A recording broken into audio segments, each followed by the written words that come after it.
Baik, Assalamualaikum, selamat sehat, salam sehat dan selamat pagi. Pada kesempatan kali ini kita akan berdiskusi tentang bagaimana sih melakukan teknik wawancara terhadap pasien dengan gangguan kebutuhan istirahat dan tidur. Silakan disimak, kemudian nanti mahasiswa boleh melakukan praktek mandiri terkait topik yang saya sampaikan saat ini, kemudian dikirimkan dalam bentuk video.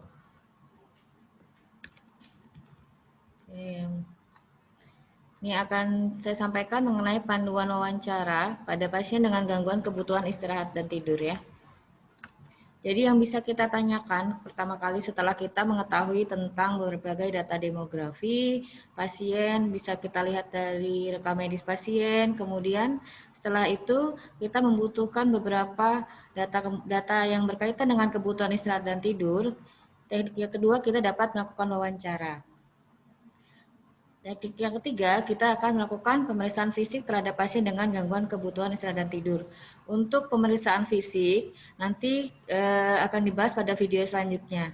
Pada kali ini kita akan diskusi tentang teknik wawancaranya, bagaimana sih melakukan pengkajian pada pasien dengan masalah gangguan kebutuhan istirahat dan tidur. Yang pertama bisa kita tanyakan adalah bagaimana Anda menggambarkan masalah tidur. Jadi kita tanyakan pasien apakah selama ini si pasien itu mengalami masalah dalam tidur. Misalnya pasien menyampaikan ada masalah seperti itu. Lalu perubahan apa yang terjadi saat terhadap pola tidur pasien. Kemudian apalagi yang kita tanyakan? Kita tanyakan lagi seberapa sering. Jadi dibandingkan sebelumnya, seberapa sering sih perubahan terhadap pola tidur terjadi.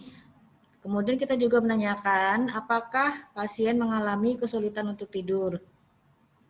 Kemudian juga kita menanyakan apakah sering terbangun di malam hari. Apabila pasien menjawab ya, ditanyakan seberapa sering. Misalnya boleh juga ditanyakan untuk melengkapi kenapa kok sering terbangun saat di malam hari. Misalnya ada kebutuhan buang air kecil atau sering terbangun saja tanpa melakukan aktivitas apapun.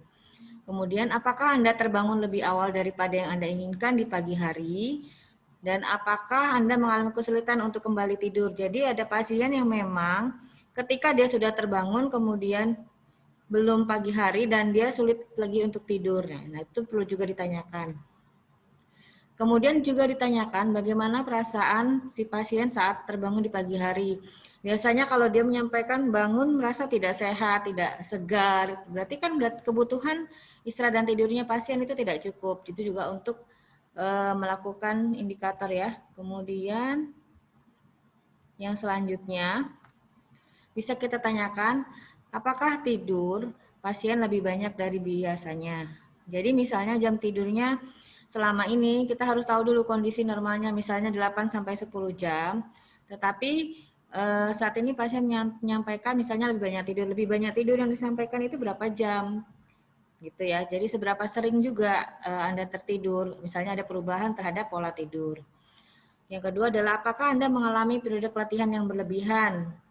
Seperti yang sudah saya sampaikan tadi, kalau periode pelatihan berlebihan juga berkaitan dengan pola tidur yang tidak sesuai dengan kebutuhan pasien sehari-hari. Kemudian kalau misalnya demikian, kapan? Kemudian tanyakan juga, pernahkah tiba-tiba pasien tertidur di tengah-tengah aktivitas siang hari? Jika pernah, apakah terjadi kelemahan otot atau paralisis? Kemudian yang perlu juga kita tanyakan adalah, pernahkah seseorang mengatakan kepada si pasien bahwa pasien itu mendengkur saat tidur? Atau berjalan dalam tidur atau mengigau atau berhenti bernapas sesaat sewaktu tidur. Jadi nanti ditanyakan kepada pasien, misalnya pasien pernah mendengar dari informasi dari keluarga atau misalnya seseorang yang pernah melihat ketika pasien tidur ada kegiatan apa yang dilakukan. Kemudian apakah yang Anda lakukan untuk mengatasi masalah tidur ini? Jadi si pasien ini kita tanyakan juga sudah pernah melakukan apa. Kemudian apakah kegiatan yang sudah dilakukan itu upayanya apakah itu membantu. Selanjutnya kita tanyakan juga apa yang mungkin menjadi masalah Selain sumber utama atau penyebab masalah utama dari permasalahan si pasien terkait dengan kebutuhan istirahat dan tidur ya. Kemudian apakah juga memiliki kondisi medis yang mungkin menyebabkan si pasien itu menjadi bermasalah terhadap pola tidur, misalnya lebih banyak tidur atau juga sebaliknya lebih sedikit tertidur. Kemudian kita juga perlu menanyakan apakah pasien mendapat pengobatan untuk penyakit yang mungkin mengubah pola tidur. Jadi memang kalau pasien memiliki penyakit tertentu, misalnya dia mendapatkan pengobatan tambahan untuk meningkatkan tidur pasien. Jadi sepanjang hari karena dia mengkonsumsi obat tertentu, pola tidurnya akan meningkat. Jadi itu perbedaannya ya. Kalau misalnya dia tidak mengkonsumsi obat itu, pola tidurnya kembali lagi, misalnya seperti itu. Jadi berkaitan dengan pengobatan. Kemudian yang kita perlu tanyakan, apakah si pasien mengalami masalah saat itu? Misalnya kondisi yang mempengaruhi pasien, kondisi menyedihkan atau ada konflik misalnya yang mempengaruhi pola tidur pasien. Karena kita tahu bersama bahwa ketika ada konflik atau permasalahan yang sedang dialami pasien itu akan mengganggu pola tidur apabila itu tidak ada pemecahannya. Jadi pasien itu kepikiran terus gitu ya. Kemudian selanjutnya, bagaimana masalah tidur dapat mempengaruhi Anda? Jadi kita juga menanyakan kepada pasien ya, bagaimana sih masalah tidurnya? Apakah itu mempengaruhi si pasien misalnya dalam beraktivitas kegiatan sehari-hari, misalnya si pasien itu bekerja, kemudian ada masalah di dalam pola tidur. Nah, itu kan akan sangat mengganggu si pasien ya. Jadi kita juga perlu menanyakan. Upayakan menggunakan kalimat-kalimat terbuka. Apabila kita menggunakan kalimat tertutup, kemudian kita sebaiknya mengeksplorasi kembali kepada pasien.